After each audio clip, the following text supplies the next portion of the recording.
Easy physics বই থেকে এই পর্বে আমরা বেশ কিছু অনুধাবনমূলক সংক্ষিপ্ত প্রশ্ন ব্যাখ্যা বা বিশ্লেষণ করব। এই প্রশ্নগুলো আমরা সমাধান করাচ্ছি ইজি ফিজিক্স বই থেকে। তোমরা যারা ইজি ফিজিক্স বই সংগ্রহ করনি খুব দ্রুত সংগ্রহ করে নিবে। আমরা প্রথম প্রশ্নটা খেয়াল করে দেখি, বাতাসের ঘনত্বের সাথে সাগরের নিম্নচাপের সম্পর্ক ব্যাখ্যা করো। সাগরের উপর সূর্যের তাপে পানি গরম হলে সেই এলাকায় বাতাসও গরম হয়ে হালকা হয়ে যায়, ফলে তার ঘনত্ব কমে যায়। বাতাসের ঘনত্ব কমে গেলে সে অঞ্চলটি নিম্নচাপের অঞ্চল হিসেবে গড়ে ওঠে। হালকা ও কম ঘনত্বের এই বাতাস উপরে উঠে যায়, যার ফলে চারপাশের ঠান্ডা ও ঘনত্ব সম্পন্ন বাতাস সেই শূন্যস্থান পূরণ করতে ছুটে আসে। এইভাবেই বাতাসের ঘনত্ব কমে গেলে সাগরের উপর নিম্নচাপের সৃষ্টি হয় এবং বাতাসের চলাচল শুরু হয়, যা ঘূর্ণিঝড়ের মতো প্রাকৃতিক দুর্যোগের সূচনা করে। বিষয়টা হচ্ছে এরকম, ধরো এটা হচ্ছে সমুদ্র, তো এই সমুদ্রের কাছাকাছি তো বাতাস আছে, তাই না? এখানে তো প্রচুর পরিমাণে বাতাস থাকে। তো যখন সূর্যের গ্রীষ্মকালের ক্ষেত্রে যখন প্রচন্ড তাপ পড়ে, তখন এই যে সমুদ্রের পানিটা আছে না, এই সমুদ্রের পানিটা উত্তপ্ত হয়ে যায়। সে যখন উত্তপ্ত হয় এবং পানির হিট অ্যাবজর্ব ক্ষমতা অনেক বেশি, তোমরা জানো 1000 কেজি পার 1000 জুল প্রায়। তো এই হিট অ্যাবজর্ব ক্ষমতা অনেক বেশি হওয়ার কারণে সে কি করে, তার কাছাকাছি যে বাতাসটা আছে না, সে বাতাসটাকে উত্তপ্ত করে ফেলে। বাতাস যখন উত্তপ্ত হয় তখন এই বাতাস হালকা হয়ে যায়। হালকা হয়ে যাওয়ার ফলে এই বাতাসটা উপরের দিকে উঠে যায় এবং এই যে সমুদ্রের যেই অঞ্চলটা হচ্ছে আবার ঠান্ডা থাকে, সেই অঞ্চলের বেশি ঘনত্বের বাতাসগুলো বা ঠান্ডা বাতাসগুলো এই শূন্যস্থানের দিকে ছুটে আসতে শুরু করে। এখন এইখানে যে বাতাসের ঘনত্ব কমে গেছে, হালকা হয়ে গেছে এবং বাতাস উপরে উঠে গেছে, যার ফলে বাতাসের চাপ কমে গেছে, এটাকে আমরা বলি নিম্নচাপ। নিম্নচাপের সৃষ্টি হয়েছে এবং এই নিম্নচাপের সৃষ্টি হওয়ার ফলে আশপাশের বাতাসগুলো প্রচন্ড বেগে এই শূন্যস্থান পূরণের জন্য আসে, যার ফলে একটা ঘূর্ণনের সৃষ্টি হয় এবং সেখান থেকেই মূলত ঘূর্ণিঝড়ের সৃষ্টি হয়। এই জন্য দেখবা যতবার ঘূর্ণিঝড় হয়, ঘূর্ণিঝড় মূলত কখন হবে, প্রচন্ড অনেক দিন ধরে প্রচন্ড গরম পড়তেছে, তারপরেই মূলত ঘূর্ণিঝড়টা সৃষ্টি হয়। কেন? ওই যে ব্যাখ্যা করলাম, প্রচন্ড গরমে তোমার হচ্ছে নিম্নচাপের সৃষ্টি হয়, যার ফলে আশপাশের বাতাসগুলো সেই জায়গা দখল করার চেষ্টা করলেই ঘূর্ণিঝড় সৃষ্টি হয়। এরপরে দেখো, জলীয় বাষ্প অপেক্ষা বায়ুর ঘনত্ব বেশি। বাতাসে যে জলীয় বাষ্প থাকে, সেই জলীয় বাষ্পের তুলনায় বাতাসের ঘনত্ব বেশি থাকে। এখন ঘনত্ব নির্ণয় সূত্র কি? ঘনত্ব নির্ণয় সূত্র হচ্ছে রো সমান m/v। আয়তন যদি কনস্ট্যান্ট হয় তাহলে ঘনত্ব রো সমানুপাতিক হচ্ছে m, ঘনত্ব ভরের সমানুপাতিক। ভর যখন বেশি হবে ঘনত্বের পরিমাণ তখন বেশি হবে। এইটুকু আমরা মোটামুটি কনক্লুশনে আসলাম। এখন জলীয় বাষ্প মানে কি? পানি না? পানির ক্ষেত্রে কি হয়? H2O। তো H2O হাইড্রোজেন কত? 1 × 2 হচ্ছে 2 প্লাস হচ্ছে 60। তাহলে হাইড্রোজেনের ভর পানির ভর আমরা কত পেলাম? 18 গ্রাম পেলাম। এবার বাতাসের মধ্যে কি থাকে? এটা তো জলীয় বাষ্প। বাতাসের মধ্যে থাকে হচ্ছে নাইট্রোজেন, তারপর হচ্ছে অক্সিজেন, তারপরে থাকে হাইড্রোজেন। এই যে এরকম বিভিন্ন গ্যাসের মিশ্রণকে আমরা মূলত বাতাস বলে থাকি। তো নাইট্রোজেন কত? 14 দুগুণে 28, অক্সিজেন কত? 16 দুগুণে 32, প্লাস হাইড্রোজেন কত? 2। তাহলে এখান থেকে কত পাচ্ছি? 30 আর হচ্ছে 32, তার হচ্ছে 62। খেয়াল করো, জলীয় বাষ্পের ভর কত? 18 গ্রাম। আর এই যে গ্যাসগুলার বা বাতাসের ভর কত? 62 গ্রাম। ভর কোথায় বেশি? বাতাসের ক্ষেত্রে ভর বেশি। যেহেতু বাতাসের ক্ষেত্রে ভর বেশি এবং ঘনত্ব হচ্ছে ভরের সমানুপাতিক, তাই যার ভর বেশি তার ঘনত্ব বেশি হবে। সুতরাং বাতাসের ঘনত্ব বেশি হবে জলীয় বাষ্পের তুলনায়। পর্বত আরোহণের জন্য অতিরিক্ত অক্সিজেন সরবরাহ প্রয়োজন হয় কেন? খুব সিম্পল, আমরা ভূপৃষ্ঠ থেকে যত উপরের দিকে যেতে থাকবো বাতাসের চাপ তত কমতে থাকবে, সাথে অক্সিজেনের পরিমাণ তত কমতে থাকবে। বাতাসের চাপ এবং অক্সিজেন পরিমাণ হ্রাস পাওয়ার কারণেই মূলত হচ্ছে অতিরিক্ত অক্সিজেন সরবরাহের প্রয়োজন হয়। পর্বত আরোহণের জন্য অতিরিক্ত অক্সিজেন সরবরাহের প্রয়োজন হয় কারণ উঁচু পাহাড়ে বায়ুতে অক্সিজেনের ঘনত্ব কম থাকে। উঁচু পাহাড়ে বায়ুচাপ কম থাকায় বাতাসে অক্সিজেনের ঘনত্বও কমে যায়, ফলে শরীরে প্রবেশ করা অক্সিজেনের পরিমাণও কমে যায়। তখন শরীরের কোষগুলো পর্যাপ্ত অক্সিজেন পায় না, যার কারণে দুর্বলতা, মাথা ঘোরা ও শ্বাসকষ্ট দেখা দিতে পারে। তাই অতিরিক্ত অক্সিজেন সরবরাহ করা জরুরি। প্রেসার কুকারে রান্না তাড়াতাড়ি হয় কেন? খুব সিম্পল, নর্মালি হচ্ছে পানির স্ফুটনাঙ্ক কত? 100°C।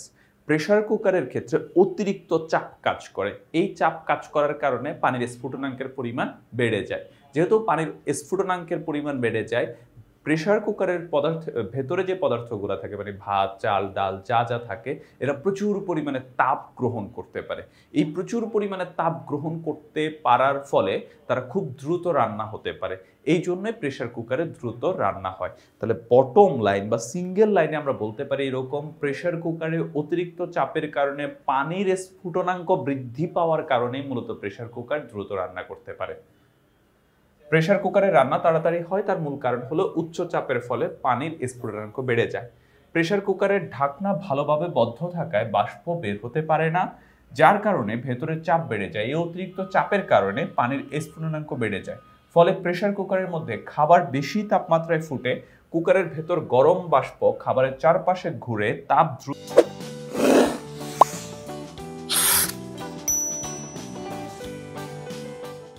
সরবরাহ করে। তাপমাত্রা যত বেশি হয় খাবার তত দ্রুত রান্না হয়, তাই বলা যায় প্রেসার কুকারের রান্না তাড়াতাড়ি হয়। বস্তুর বিকৃতি তার গুণাঙ্কের উপর নির্ভর করে। ব্যাখ্যা করো। কোনো বস্তু কতটা সহজে বিকৃত হয় তা বিকৃতির গুণাঙ্ক নির্ধারণ করে। যেসব বস্তুর গুণাঙ্ক বেশি সেগুলো শক্ত ও কম বিকৃত হয়, আর যাদের বিকৃতি গুণাঙ্ক কম সেগুলো সহজেই বিকৃত হয়। বিকৃতির সাথে গুণাঙ্কের সম্পর্ক ব্যস্তানুপাতিক। এই যে দেখো, ওয়াই সমান হচ্ছে পীড়ন বাই বিকৃতি। ওয়াই মানে হচ্ছে গুণাঙ্ক বা ইয়াং মডুলাস। এই গুণাঙ্ক বিকৃতির কি ব্যস্তানুপাতিক না? তার মানে গুণাঙ্ক বেশি হলে বিকৃতি কম হবে, আর গুণাঙ্ক কম হলে বিকৃতি বেশি হবে। আর এই সূত্রটা আসছে মূলত ওই যে আমরা হুকের সূত্র পড়ি না, হুকের সূত্র যে স্থিতিস্থাপক সীমার মধ্যে পীড়ন বিকৃতি সমানুপাতিক, ওইখান থেকে আমরা লিখতে পারি ওয়াই সমান পীড়ন বাই বিকৃতি। দেখো, ড্রিল মেশিনের অগ্রভাগ সূচালো হয় কেন? আমরা চাপের সূত্র জানি, পি সমান এফ ডিভাইডেড এ। পি সমান এফ ডিভাইডেড এ। এফ যদি কনস্ট্যান্ট হয় তাহলে পি প্রপোর্শনাল টু 1/a। মানে ক্ষেত্রফল যত কম হবে চাপের পরিমাণ তত বেশি হবে। যেহেতু ড্রিল মেশিনের মাথার অংশটা অনেক সূচালো থাকে, যার ফলে কি ক্ষেত্রফল কম বলে কি হবে, চাপ বেশি কাজ করবে, এই জন্য কাজ করা সহজ হবে। এরকম সব ক্ষেত্রে সূচের মাথা সূচালো হয় কেন? ক্ষেত্রফল কমানোর জন্য।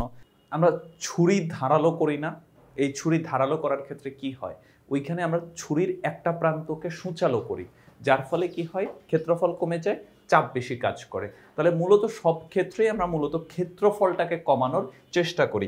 এখানে এই ব্যাখ্যাটাই মূলত আছে যে ড্রিল মেশিনের অগ্রভাগ সূচালো হয় কেন। ব্যাখ্যা করো। আশা করি তোমরা বুঝতে পেরেছো। এরকম হতে পারে সূচের মাথা সূচালো কেন, এরকম হতে পারে তোমার ছুরির এক প্রান্ত অনেক চিকন কেন, এরকম যে প্রশ্নগুলো আছে সবগুলো প্রশ্নের সমাধান সেম রকম। আচ্ছা, কোনো স্থানে বায়ু চাপের মান 890 নিউটন পার বর্গমিটার বলতে কি বুঝো? খুবই সিম্পল অ্যান্সার, এখানে লেখা আছে নিউটন পার বর্গমিটার, মানে প্রতি বর্গমিটারে 890 নিউটন বল কাজ করে। আমরা চাপের সংজ্ঞা পড়েছিলাম না? চাপের সংজ্ঞা কি ছিল? প্রতি একক ক্ষেত্রফলে প্রযুক্ত বলকে আমরা চাপ বলি। এখানে 890 নিউটন পার বর্গমিটার, মানে প্রতি বর্গমিটারে 890 নিউটন বল কাজ করে। কাঁধে ঝুলানো স্কুল ব্যাগের মোটা বেল্ট চিকন বেল্টের তুলনায় আরামদায়ক কেন? আমরা পড়ে এসেছি পি সমান এফ বাই এ। ক্ষেত্রফল যত কম হবে চাপের পরিমাণ তত বেশি হবে। এখন আমার বেল্ট, কাঁধের বেল্ট যদি চওড়া হয় মানে ক্ষেত্রফল বেশি, যার ফলে কি চাপ কম কাজ করবে, চাপ কম কাজ করার কারণে আমি বেশি আরাম পাবো। আর যদি বেল্ট চিকন হয় তখন চাপ বেশি কাজ করবে, চাপ বেশি কাজ করলে আমি বেশি ব্যথা পাবো। খুব সিম্পল কথা। বাতাসের ঘনত্ব কম হলে বাতাসের চাপ কমে যাবে কেন? কোনো স্থানে বায়ুচাপ নির্ভর করে সেখানকার তাপমাত্রার উপরে। তাপমাত্রা বাড়লে কোনো বদ্ধ পাত্রে বায়বীয় পদার্থের চাপ বেড়ে যায়, কিন্তু বায়ুমণ্ডলের তাপমাত্রা বাড়লে বায়ুচাপ কমে যায়, কারণ বায়ুমণ্ডল বদ্ধ পাত্র নয়। তাপ পেলে বায়ু হালকা হয়ে উপরে উঠে যায়, ফলে বায়ুর ঘনত্ব কমে যায় এবং তার সাথে বায়ুচাপও কমে যায়। খেয়াল করো এখানে যে আমরা জানি হচ্ছে ঘনত্ব রো সমান হচ্ছে m/v। এখন রো সমানুপাতিক কি লেখা যায়? 1/v যদি m কনস্ট্যান্ট হয়, অর্থাৎ ঘনত্ব হচ্ছে আয়তনের ইনভার্স প্রপোর্শনাল, মানে ঘনত্ব আয়তনের ব্যস্তানুপাতিক। তো আয়তন যত বেশি হবে ঘনত্বের পরিমাণ তত কম হবে। আমরা জানি তাপ বাড়লে কি হয়, আয়তনের পরিমাণ বৃদ্ধি পায়, বা তাপমাত্রার প্রয়োগের ফলে আয়তনের পরিমাণ বৃদ্ধি পায়। আয়তন বৃদ্ধি পেলে কি হবে, ঘনত্ব কমে যাবে, আর ঘনত্ব কমে গেলে চাপের পরিমাণ কমে যাবে। সিম্পল হিসাব। পচা ডিম পানিতে ভাসে কেন? পচা ডিমের মধ্যে সালফার ডাইঅক্সাইড গ্যাস তৈরি হয়। সালফার ডাইঅক্সাইড গ্যাস তৈরি হয়। এই সালফার ডাইঅক্সাইড গ্যাস তৈরি হওয়ার কারণে পচা ডিমের ঘনত্ব পানির ঘনত্ব থেকে কমে যায়। আর আমরা জানি কোনো বস্তুর ঘনত্ব যদি পানির ঘনত্ব থেকে কমে যায় তাহলে সেক্ষেত্রে কি হবে, পচা ডিম মানে সেই বস্তুটা হচ্ছে ভেসে থাকবে। যেহেতু পচা ডিমের ক্ষেত্রে ভেতরে সালফার ডাইঅক্সাইডের মতো গ্যাস তৈরি হয় এবং সেই ক্ষেত্রে ঘনত্বের পরিমাণ পানির ঘনত্বের থেকে কমে যায়, তাই ভেসে থাকে। এক টুকরো লোহা পানিতে ডুবে গেলেও লোহার তৈরি জাহাজ ডুবে না কেন? খেয়াল করো, একটু আগে ব্যাখ্যা করেছি বস্তু ভাসবে বা ডুববে কখন।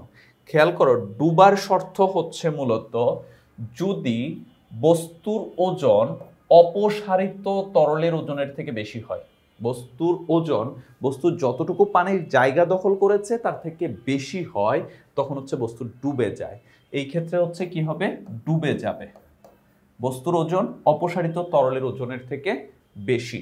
আর যদি বস্তুর ওজন অপসারিত তরলের ওজনের থেকে কম হয় তাহলে কি হবে, ভেসে থাকবে।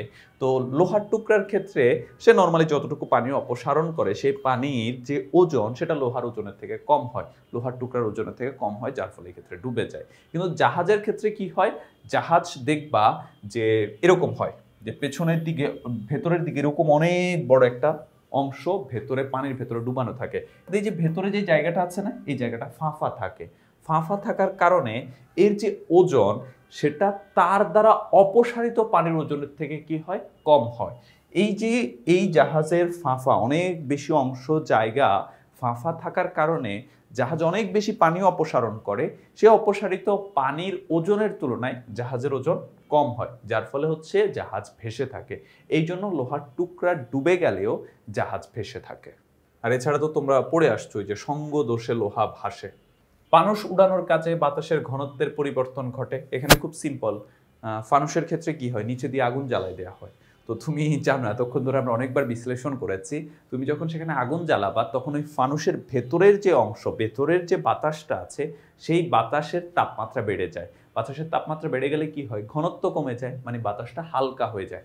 চারপাশের বাতাসের তুলনায় ফানুসের ভেতরের বাতাস যেহেতু হালকা হয়, এই জন্য ফানুস উপরের দিকে উড়ে যায়। এই জন্যই বলা হচ্ছে ফানুস উড়ানোর কাজে বাতাসের ঘনত্বের পরিবর্তন ঘটে।